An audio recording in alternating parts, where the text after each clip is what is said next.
हाँ चलो बच्चों यहाँ ध्यान दो। देखिए क्वेश्चन आज हम लोग न्यूमेरिकल का प्रैक्टिस करेंगे। हाँ और एकदम ध्यान से समझना है और जानना है। देखना तो ऑन है कि नहीं ऑन है। देखिए तो चलो आज हम लोग प्रैक्टिस करेंगे एक एक करके, जितना भी क्वेश्चन लिखेंगे सबको समझना है और सबका सॉल्यूशन हम लोग आसान ढंग से करेंगे। हाँ देख लीजिए हम बहुत सारा क्वेश्चन मंगा चुके हैं। चलिए एक एक करके सारे क्वेश्चन को लिखते हैं। पहला क्वेश्चन देखिए क्या कह रहा है। ये पॉलीथीन पीस है, याद रखना है पॉलीथीन पीस है।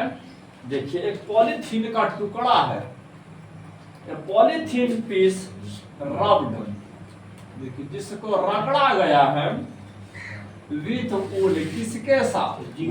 देखिए वूल के साथ रगड़ा गया है। वूल लकड़ी है सर, वूल क्या वूलन होगा? वुड होगा सर, वूल क्या कहते हैं? वूलन कपड़ा देख लीजिए। तो आप यहाँ समझना wool is found to be, is बिल्कुल याद रखना है, is found to have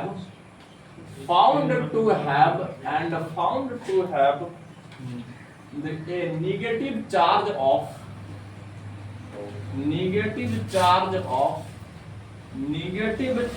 of 3.2 into 10 to the power -7 coulomb. Estimate the number of electron. समझना है बात को। Estimate the number of electron. Estimate the number of electrons transferred from wool to polythene. Transferred from wool to polythene. The wool to polythene. तो ये question आपसे पूछा जा रहा है। ये पॉलीथीन पीस है, रब्ड विथ वूल के साथ रगड़ा जाता है। ये फाउंड टू हैव और पाया गया टू हैव है उसके पास ये नेगेटिव चार्ज कितना दिखा रहा है? देख लीजिए कि आपका 3.2 into 10 to the power -7 coulomb दिखा रहा है। समझना है बात को, क्योंकि न्यूमेरिकल मैक्सिमम इन्हीं 3 चैप्टर से आता है। हाँ देख लीजिए। Estimate the number of electron, आपको एस्टिमेट करना है कितना इलेक्ट्रॉन ट्रांसफर हुआ जो इतना चार्ज आ गया। क्योंकि जानते हो कोई भी पॉजिटिव या नेगेटिव चार्ज अगर आते हैं तो लॉस और गेन करने के बाद, इलेक्ट्रॉन को लॉस या गेन करने के बाद ही आते हैं। वैसे तो हर ऑब्जेक्ट इलेक्ट्रिकली न्यूट्रल होता है। हाँ अगर क्या कहते हैं कोई ऑब्जेक्ट इलेक्ट्रॉन को गेन कर रहा है तो नेगेटिव चार्ज, लॉस कर रहा है तो पॉजिटिव चार्ज। तो यहाँ कह रहा है कि रगड़ने के बाद इतना नेगेटिव आ गया तो बता दीजिए ये ऑब्जेक्ट कितना इलेक्ट्रॉन लिया होगा, कितना इलेक्ट्रॉन लिया होगा। समझना है, बता दीजिए कि कितना इलेक्ट्रॉन ट्रांसफर क्या होगा। देखिए क्वेश्चन में दिया जाए तो आप बता दीजिए। हम लोग को पता है क्वांटाइजेशन ऑफ चार्ज में क्या बताए थे, Q बराबर NU होता है कि नहीं।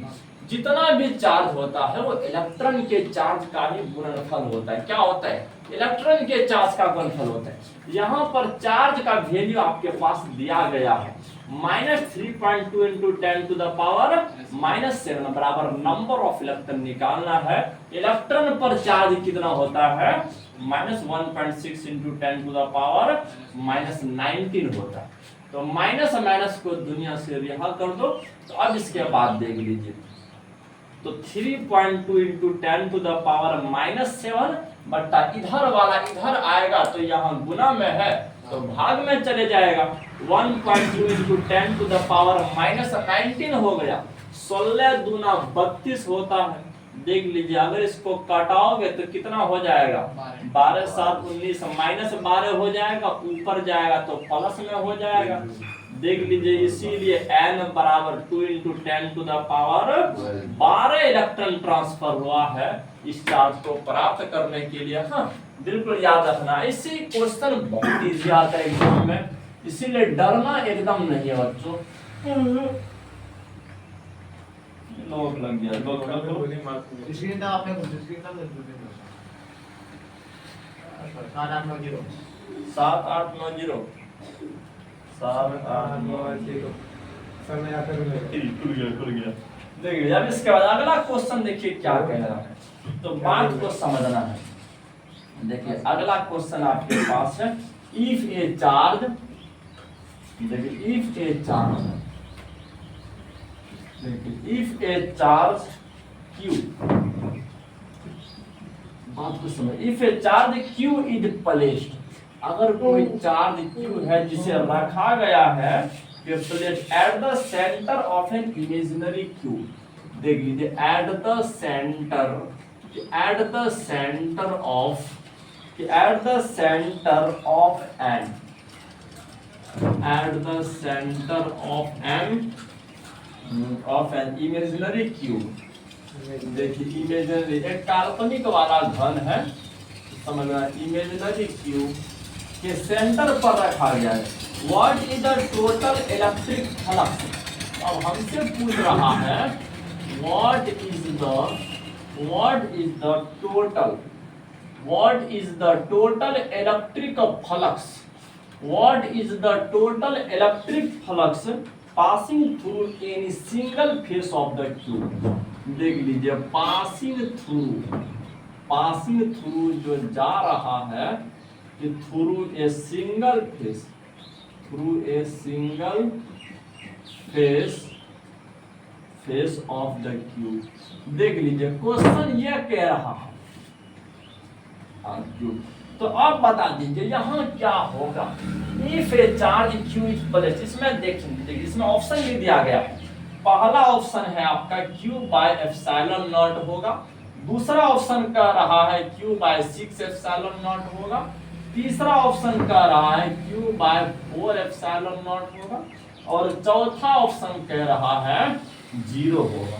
अब क्वेश्चन देखिए क्या कह रहा है, if a charge q is placed at the center of an imaginary cube, मान के चलो कोई क्यूब है, देख लीजिए कि कोई क्यूब है, ये आपका क्यूब हो गया, ये आपका क्यूब हो गया, हाँ, तो इसके सेंटर पर एक चार्ज को रखा गया है, किसको रखा गया है, एक चार्ज को रखा गया है। अब हमसे पूछ रहा है what is the total electric flux, कि टोटल इलेक्ट्रिक फ्लक्स क्या होता है, passing through a single phase, किसी एक फेज से हो करके जा रहा है, तो इस सिंगल फेज का इलेक्ट्रिक फ्लक्स क्या होगा। अच्छा, हम लोग को गॉस चाचा क्या बताए थे, बता दिए, फ्रेडरिक गॉस क्या बताए थे, फ्रेडरिक गॉस क्या बताए थे बता दीजिए। इस गॉस लॉ में हम क्या चर्चा किए थे कि टोटल इलेक्ट्रिक फ्लक्स कोई भी सरफेस रहे, चाहे वो गोलगप्पा रहे या क्यूब रहे, कुछ भी रहे, तो टोटल इलेक्ट्रिक फ्लक्स जो होता है वो क्यू बट्टा एप्सिलॉन नॉट होता है, टोटल।